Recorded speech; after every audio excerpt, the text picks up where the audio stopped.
సలాకపూర్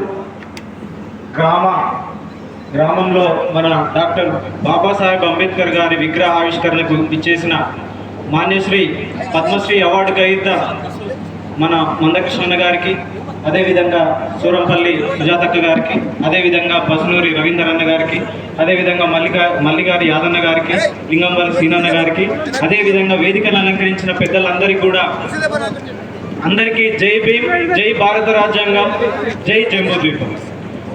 so ఈరోజు ఇంత గొప్పగా ఈ కార్యక్రమం చేసుకుంటున్నాం మనందరం. సో మనకు యునైటెడ్ నేషన్స్ అంటే ప్రపంచంలో ఒక పెద్ద సంస్థ మన అంబేద్కర్ గారి జన్మదినాన్ని వరల్డ్ నాలెడ్జ్ డేగా మనకి ప్రకటించడం జరిగింది. వరల్డ్ నాలెడ్జ్ డే అంటే జ్ఞానం. మరి ఇంత జ్ఞానం ఈయనకి ఎక్కడి నుంచి వచ్చింది అని అంటే కనుక అంబేద్కర్ తన పుస్తకంలో రాసిరు. ఏమని రాసిరు అని అంటే, జ్ఞానం అంటే వారసత్వ జ్ఞానమే. జ్ఞానం అంటే మన వారసత్వాన్ని తెలుసుకోకపోవడం వల్లనే మన జీవితాలు నాశనం అయిపోయినాయి. సో మరి జ్ఞానం అనేది ఎక్కడి నుంచి వస్తుంది అని అంటే, ఒకటి చదువు నుంచి వస్తుంది, రెండోది సంఘం నుంచి వస్తుంది, మూడోది తల్లి నుంచి వస్తుంది. మరి మనకు సంఘమా లేదు, మనకి ఏ విషయాలు చెప్పడానికి, మనకు చదువు అసలే లేకపోయా. మనకున్న ఒకే ఒక జ్ఞానం నేర్పే వాళ్ళు ఎవరు అని అంటే మన తల్లి. మరి మన తల్లికి కూడా జ్ఞానం లేక 2000 సంవత్సరాల నుంచి మనకేం నేర్పింది తెలుసా? కొడుకుకు కడుపు ఎట్లా నింపాలో మాత్రమే చూసింది. కానీ డాక్టర్ బాబాసాహెబ్ అంబేద్కర్ ఆయన కొడుకుల్ని బిడ్డల్ని చంపుకొని మన కోసం రాజ్యాంగం రాసి ఈరోజు మనం ఈ విధంగా అంటరాని కులాలకు సంబంధించిన వ్యక్తులు కూడా మనం మాట్లాడుకునే విధంగా సమాజం కూడా కొన్ని విషయాలు సారు అంబేద్కర్ గారు చాలా 1,00,000 పేజీల సాహిత్యం రాశారు. 1,00,000 పేజీల సాహిత్యం రాశారు. కానీ దురదృష్టం కొద్దీ అదంతా మన దగ్గరికి చేరలేదు. అంబేద్కర్ దినచర్య ఆయన శిష్యుడు రాసిండు, అంబేద్కర్ దినచర్య అని. ఒకానొక టైంలో ఒక బుక్ చదవడానికి 65 గంటలు లేవకుండా కూర్చొని అంబేద్కర్ గారు బుక్ చదివేవారంట. ఆయన ఇంటి నుంచి ఆఫీస్ పోవడానికి జస్ట్ 5 నిమిషాలు మాత్రమే. కానీ ఆ 5 నిమిషాలు కూడా కార్లో బుక్ చదువుకునేదట. అంటే చదువు యొక్క విలువ మనం అర్థం చేసుకోవాలి. సో అదేవిధంగా మనకి ఇంకా చూసుకుంటే అంబేద్కర్ గారు రాజ్యాంగం రాసేటప్పుడు ఎన్ని వ్యయ ప్రయాసలు. ఆయన ఏజ్ అప్పటికి 50 సంవత్సరాలు దాటింది.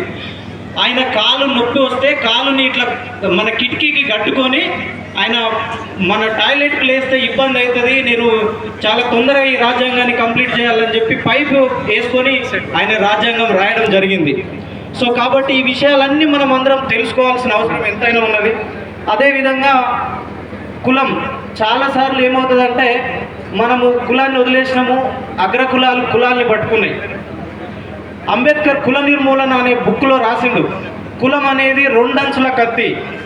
దాన్ని కొంతమంది మా చేతిలోనే ఉంచుకొని మమ్మల్ని బానిసలుగా చేశారు. కానీ నేను అదే కులాన్ని ప్రయోజనానికి వాడుకోవాలనుకుంటున్నాను. ఏం ప్రయోజనం అయ్యా అంటే, ఒక కులం మీద కానీ మతం మీద కానీ నీతిని జాతిని నిర్మించలేమన్నాడు. కానీ దాని కిందనే ఇంకో సెంటెన్స్ ఉంటుంది. ఏమనంటే, ఏ కులానికి ఆ కులం ఏకమై చైతన్యమై అన్ని కులాలు సమానమని తెలుసుకొని ఈ భారతదేశంలో ఉన్న బీసీ ఎస్సీ ఎస్టీలు అందరూ ఏకమై రాజ్యాన్ని సాధించుకోవాలని చెప్పిండు.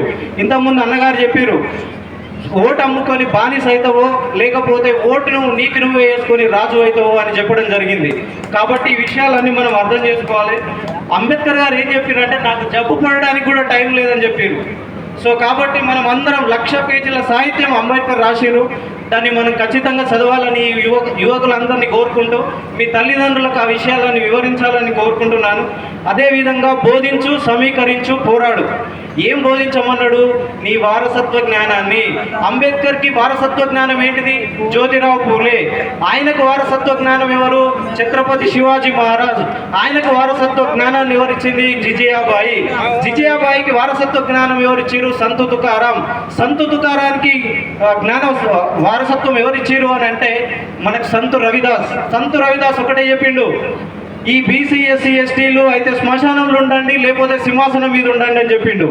ఆ ఒక్క స్టేట్మెంట్ తోటి ఇవాళ మన ఉత్తర భారతదేశం మొత్తం రాజకీయాలను నిలుతున్నది. సో అదేవిధంగా సంత్ కబీర్ దాస్కి ఎవరు మనకు జ్ఞానం ఇచ్చారంటే బౌద్ధ భిక్కువులు. ఆయనకి ఎవరు జ్ఞానం ఇచ్చారంటే అశోక చక్రవర్తికి ఎవరు జ్ఞానం ఇచ్చారంటే బుద్ధుడు ఎక్కడి నుంచి జ్ఞానం నేర్చుకున్నాడు అని అంటే కనుక మనకు జంబూద్వీప విలువల నుంచి నేర్చుకున్నాడు. జంబూద్వీప విలువలు ఏంటి అయ్యా అంటే స్వేచ్ఛ, సమానత్వం, సోదరభావం, అందరికీ న్యాయం. ఇగో ఈ విలువలే ఇటలీకి పోయినాయి, గ్రీక్ పోయినాయి. ఆ తర్వాత అంబేద్కర్ ఈ విలువలు ఆయన లండన్ యూనివర్సిటీలో చదువుకున్నప్పుడు ఈ జంబూద్వీప విలువలని తెలుసుకొని ఇవన్నీ భారతదేశం నుంచి వచ్చినాయని ఆయన అక్కడి నుంచి ఇక్కడికి తెలియలేదు. ఈ పురాతన భారతదేశంలో ఉన్న జంబూద్వీప విలువలనే ఆయన మళ్ళీ సంపాదించుకోవాలని మీ అందరినీ కోరుతున్నాను. వేదిక ఇంత గొప్ప అవకాశాన్ని ఇచ్చిన అధ్యక్షుల వారికి ధన్యవాదాలు తెలియజేస్తున్నాను. జై భీమ్.